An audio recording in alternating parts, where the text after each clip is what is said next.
अस्सलाम वालेकुम, उम्मीद से आप सब लोग ठीक होंगे। Welcome back to another video from Etimad property and construction. मेरा नाम ज़ीशान है और आज मैं आपके लिए दोबारा एक 500 स्क्वायर यार्ड्स विला का रिव्यू लेके आया हूँ पीसन 9 बैरिया टाउन कराची बहरिया हिल्स के अंदर। ये जो मेरे पीछे विला मौजूद है ये 5 बेडरूम का विद हाफ बेसमेंट के साथ है और बड़े ही खूबसूरत जगह पर लोकेटेड है बहरिया हिल्स के अंदर।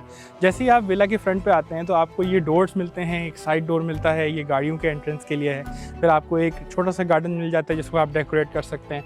राइट पे और लेफ्ट भी आपको एक छोटा सा गार्डन मिल जाता है। अच्छा, इसकी लोकेशन क्यों इतनी अच्छी है? बिल्कुल जहाँ राइट साइड पे आपको वो येलो बोर्ड दिख रहा है वो पार्क एरिया जो अभी अनडेवलप है, लेकिन कल को जब वो डेवलप होगा तो ऑब्वियसली इस पट्टी में जितने भी घर हैं वो उसको यूटिलाइज़ करेंगे। जैसे ही आप घर के अंदर एंटर होते हैं तो सबसे पहले आपको ये वुडन स्टेप्स मिलते हैं जिनसे आप अपने घर के मेन गेट तक का एक्सेस कर सकते हैं। उसके बाद आपके लेफ्ट हैंड साइड पे एक गार्डन है। ये एक पोर्च एरिया है बड़ा खूबसूरत सा, जिसमें आप आराम से 2 बड़ी गाड़ियाँ या 3 छोटी गाड़ियाँ पार्क कर सकते हैं। और अमूमन 500 स्क्वायर यार्ड्स विला में साइड में 7-7 फुट की एलीज होती हैं, लेकिन इसमें 5 फुट की है। क्यों? क्योंकि ये विला 500 गज से थोड़ा सा बड़ा है और इसकी वजह से एक बहुत ही स्पेशियस फील देता है as compare to a normal general 500 square yards villa. इसकी अगर हम फ्रंट एलिवेशन की बात करें तो आपको फ्रंट पे ये 10% एरिया पे स्टोन वर्क मिल जाता है डिज़ाइनिंग एलिमेंट्स के हिसाब से। आपका जो ये डोर है ये डार्क ब्राउन में है। ये एक आपका छोटा सा गार्डन एरिया मौजूद है जिसको आप अपनी शाम की चाय वगैरह के लिए यूटिलाइज़ कर सकते हैं। ये जो विंडो आपको नज़र आ रही है ये ड्राइंग रूम की विंडो है और आप ऊपर तक देख सकते हैं कि ऊपर लाइट थीम है, नीचे डार्क थीम है और बड़ी खूबसूरती से इन्होंने ये स्टोन वर्क और वो ऊपर जितना भी लकड़ी का काम हुआ है उसको मिक्स किया हुआ है। अच्छा, इस एरिया को आप प्रॉपर तरीके से यूटिलाइज़ कर सकते हैं। इसको आप चाहें तो फुल टाइलिंग करके इसको एज पार्किंग इस्तेमाल कर सकते हैं या गार्डन को थोड़ा सा और रिफाइन करके अपने लिए इस्तेमाल कर सकते हैं। विला के कुछ फ्रंट के एलिवेशन के शॉट्स लगाए हुए हैं, कुछ साइड के शॉट्स लगाए हुए हैं, वो देखें, वो एंजॉय करें, फिर आपको ग्राउंड फ्लोर का विजिट शुरू करवाते हैं।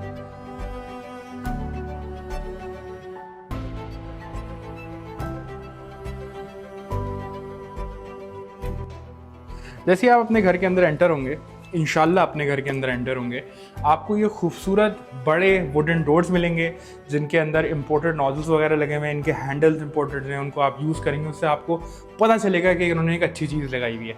वाइट कलर की टाइलिंग हुई हुई है, मेरे ऊपर खूबसूरत लकड़ी का काम हुआ है, साथ में शैंडलियर लगा हुआ है। ये आपका पाउडर वॉशरूम है, ये बेसमेंट में जाने का रास्ता है और ये फर्स्ट फ्लोर तक जाने का रास्ता है। सबसे पहली चीज़ जो आपके घर के अंदर जैसे ही आप एंटर होंगे, सबसे पहला जो कमरा आता है वो आता है ड्राइंग रूम।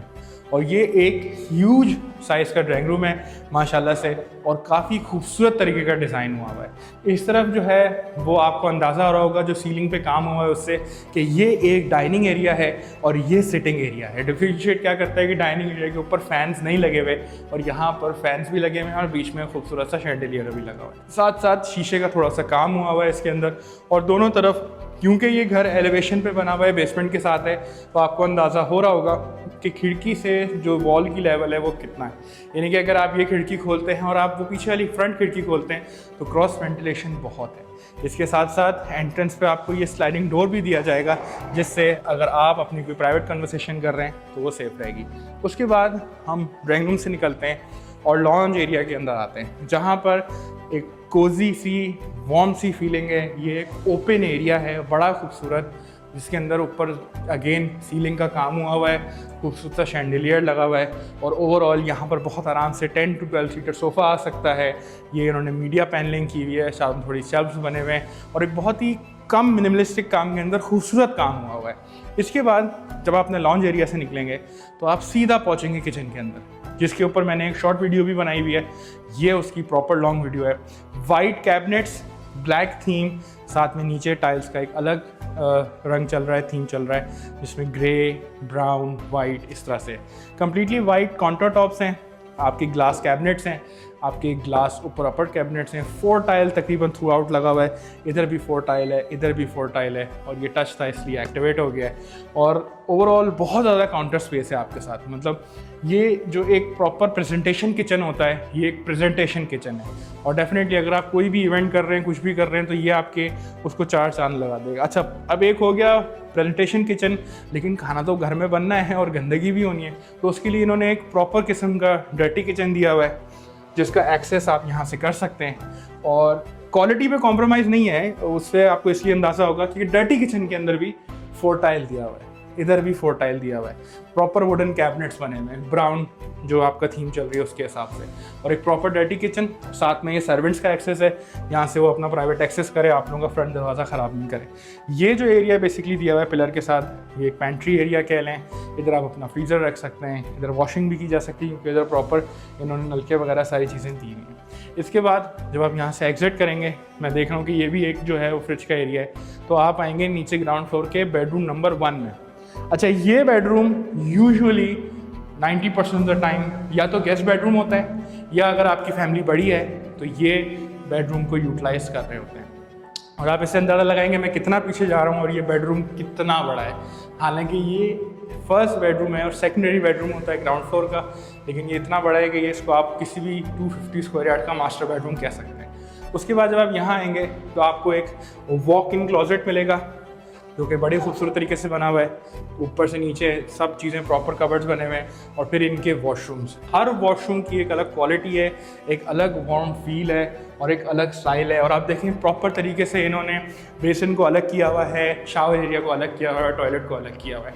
इसके बाद ग्राउंड फ्लोर का जो एक्चुअल मास्टर बेडरूम है उस पर हम आ जाते हैं। उसमें भी माशाल्लाह से दोनों तरफ विंडोज़ मौजूद हैं, तो आप एक विंडो ये खोल दें, एक विंडो ये खोल दें, क्रॉस वेंटिलेशन पूरे कमरे में आपको मिल रही है। और एक ह्यूज साइज़ का ये बेडरूम है, मैं कहूँगा उससे बड़ा नहीं है, ऑलमोस्ट सेम साइज़ का है, और इसका भी अपना वॉशरूम और अपना क्लोजेट मौजूद है। वही अगेन वॉक इन क्लोजेट है और अपना सिंक है, शावर है और टॉयलेट एरिया है। अब मैंने जैसे बताया कि हर वॉशरूम अलग थीम में बना हुआ है, ये वॉशरूम भी अलग थीम में बना हुआ है। इसके अलावा अब आपको लेके हम चलेंगे फर्स्ट फ्लोर पे। फर्स्ट फ्लोर पे जाने से पहले कुछ शॉट्स हैं ताकि डिटेल में आप विला को देख सकें, इसकी खूबसूरती को देख सकें। शॉट्स को एंजॉय करें जब तक हम फर्स्ट फ्लोर का विजिट कराते हैं।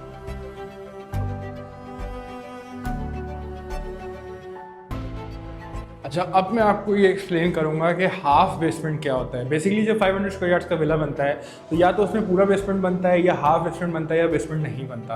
हाफ बेसमेंट का मतलब है कि जो विला की लेंथ है उसका हाफ एरिया बेसमेंट में उसकी बेसमेंट है, फुल लेंथ तक नहीं जा रहा।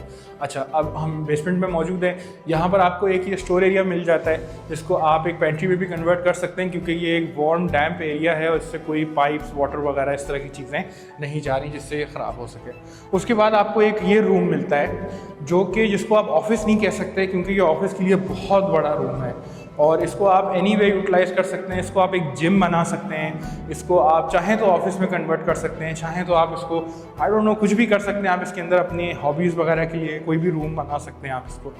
और अगर आप यहाँ से ऑफिस ये इस तरह से बन सकता है कि आपका एक यहाँ पर रिसेप्शन डेस्क आ सकता है और फिर अंदर आपका ऑफिस सेटअप हो सकता है। और क्योंकि इसकी स्टेयर प्राइवेट्स हैं और ऊपर से दरवाज़ा बंद हो जाता है तो आपका ये एरिया प्राइवेट रहता है। लेकिन ये जो आपका एरिया है ये आपका मेन एंटरटेनमेंट एरिया है, और ये बना भी इस लिहाज से एंटरटेनमेंट एरिया है कि आप देखें कि ये पूरी जो है विड्थ को, घर की विड्थ को जो है वो कवर कर रहा है, उस दीवार से लेके उस दीवार तक। और यहाँ पर आप आराम से 50 लोगों को, 60 लोगों को एंटरटेन कर सकते हैं, सिनेमा सेटअप बना सकते हैं और भी बहुत चीज़ें इसको यूटिलाइज़ कर सकते हैं। आ जाएं घर के फर्स्ट फ्लोर पे चलते हैं और वहाँ से आपको बाकी घर का टूर कराते हैं। अच्छा भाई, ग्राउंड फ्लोर आपने देख लिया है, आपने बेसमेंट भी इसका देख लिया है। अब हम मौजूद हैं इसकी फर्स्ट फ्लोर के ऊपर, जहाँ सबसे पहले जैसे ही आप एंटर होते हैं तो आपको ये एक लॉबी एरिया ये मिल जाता है। सनलाइट के लिए आपको एक खूबसूरत सी विंडो मिल जाती है और फिर इसकी डिसेंट साइज़ की बड़ी बैल्कनी भी आपको मिल जाती है, जो आप शाम के लिए एंजॉय कर सकते हैं। कुर्सियाँ लगाएं, इसको डेकोरेट कर हैं, जैसे भी आप एंजॉय करना चाहते हैं एंजॉय कर सकते हैं। उसके बाद एक स्पेस आपको इधर भी मिल जाती है राइट साइड पे, जिसमें आप डेस्क लगा सकते हैं, इसको एक सिटिंग एरिया बना सकते हैं और इसको भी प्रॉपर तरीके से यूटिलाइज़ कर सकते हैं, डेकोरेट कर सकते हैं। और उसके बाद हम सीधा चलते हैं बेडरूम नंबर 1 में। इसमें पूरी आपको वुडन फ्लोरिंग मिलेगी, आपको बॉर्डर्स भी वुडन मिलेंगे, ये मीडिया पैनलिंग हुई हुई है और ये एक प्रॉपर मास्टर बेडरूम है। इसके ऊपर आपको 2 फैंस मिल जाएंगे, फॉल्स सीलिंग का काम हुआ है। इसके अंदर आपको एक शैंडिलियर भी मिल जाता है और जहाँ नीचे सारे कबर्ड्स में 3 या 4 पैनल्स हैं, इसमें 5 पैनल्स हैं और वो तमाम के तमाम पैनल्स सीलिंग तक जा रहे हैं, गिलास के साथ हैं। और मास्टर बेडरूम का वॉशरूम भी मास्टर होना चाहिए, तो इसके मास्टर वॉशरूम के अंदर आपको जकूज़ी मिल जाती है, आपको 2 वैनिटी सिस्टम मिल जाता है, शावर मिल जाता है और ओवरऑल बहुत ही बड़ा और स्पेशियस वॉशरूम है ये। इसमें आपको छोटा सा गार्डन एरिया बनाने की जगह भी मिल जाती है अगर आप उसको उस तरीके से यूटिलाइज़ करना चाहें तो। अब आप बेडरूम से बाहर निकलेंगे तो आपको मिलेगा फर्स्ट फ्लोर का लाउंज एरिया। जो कि एक डिसेंट साइज़ का बड़ा साइज़ का लाउंज एरिया है। ऑलमोस्ट जितना नीचे है उतना ही बड़ा ये लाउंज एरिया है और इधर भी आप आराम से 12 सीटर सोफ़ा रख सकते हैं। 2 पंखों का सेटअप है, इधर फॉल सीलिंग का काम नहीं हुआ लेकिन एक खूबसूरत किस्म का शैंडिलियर और मीडिया वॉल मौजूद है। ये भी एक बड़ी खूबसूरत स्पेस है, एक बड़ी खूबसूरत जगह है, लेकिन ये मैं आपको एंड में दिखाऊंगा। आ जाएं, जैसे नीचे बेडरूम है वैसे ही ऊपर बेडरूम है। थोड़ा सा उसमें फ़र्क ये है कि ये फर्स्ट फ्लोर पे मौजूद है। इसके अंदर भी अपनी कबर्ड्स मौजूद हैं, अपना वॉशरूम मौजूद है और ये भी काफ़ी बड़ा स्पेस है। जैसे मैंने बताया, हर वॉशरूम हर चीज़ अलग थीम में, तो इसमें आप देख सकते हैं ज़रा डार्कर थीम के अंदर है ये वॉशरूम, लेकिन इसके अंदर भी सारी चीज़ें खूबसूरती से इस्तेमाल हुई हुई हैं। सारे वॉशरूम खूबसूरती से बने हुए हैं। अब हम चलते हैं इसके फाइनल बेडरूम की तरफ। बेडरूम में पहुंचने से पहले आपको मेरे लेफ़्ट साइड पे खूबसूरत सा स्टोर एरिया मिल जाता है। इसके बाद ये आपका इस घर का सबसे छोटा बेडरूम है, जो कि छोटा तो बिल्कुल भी नहीं है लेकिन इस घर के हिसाब से छोटा है। इसकी कबर्ड्स आपको रूम के अंदर ही मिल जाएंगी। इसका वॉशरूम आपको इधर मिल जाएगा, लाइट थीम ये वॉशरूम है। और इसके बाद आपको लेके चलते हैं घर के मेन फीचर के ऊपर, जो कि एक बालकनी टेरेस एरिया है, जिसमें आप अपनी बारबेक्यू, आप अपनी लेट नाइट्स, आप स्मोकिंग वगैरह अगर करते हैं तो आप इसको बड़े खूबसूरत तरीके से यूटिलाइज़ कर सकते हैं। ये जो एरिया है ये basically open space terrace area है, जिसको आप एक बड़े खूबसूरत तरीके से यूटिलाइज़ कर सकते हैं। आप चाहें तो आप यहाँ बारबेक्यू ग्रिल लगा के वेंट्स ऊपर तक ले जा सकते हैं और एक बड़ा ही खूबसूरत सिटिंग एरिया जहाँ सिर्फ आपकी फैमिली बैठ के एंजॉय कर सकती है। इसके व्यू में सामने अली रियाज का विला आ जाता है। जब कभी अली रियाज वहाँ आके रहेगा तो आप उसको टाटा बाय बाय कर सकते हैं। अभी तो वो यहाँ मौजूद नहीं है। अगर आप इस विला के अंदर इंटरेस्टेड हैं और इस विला के बारे में मज़ीद डिटेल्स जानना चाहते हैं या इसका विजिट करना चाहते हैं तो हमारे तमाम social media channels pages follow करें और स्क्रीन पे दिए हुए नंबर से रब्ता करें। बहुत शुक्रिया। अल्लाह हाफिज़।